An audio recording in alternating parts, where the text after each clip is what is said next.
Hello. तर हा होता साऊथ गोव्यातील दिवस दुसरा आणि छान असा ब्रेकफास्ट केला भरपेट असा. खूप साऱ्या व्हरायटीज होत्या.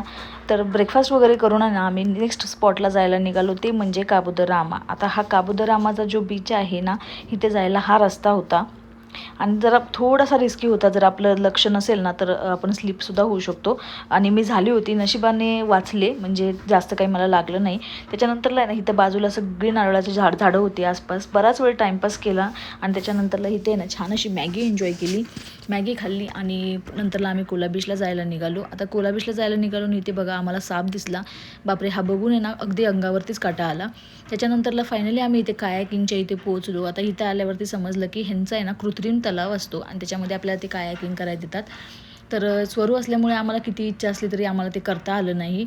मग त्याच्यासोबतच आम्ही इथे एन्जॉय करत होतो. त्याला खूप असं एन्जॉय करून दिलं. नंतरला घरी जाताना आम्ही इथे छान असं जेवण केलं. आता भेटूया उद्या. चलो बाय.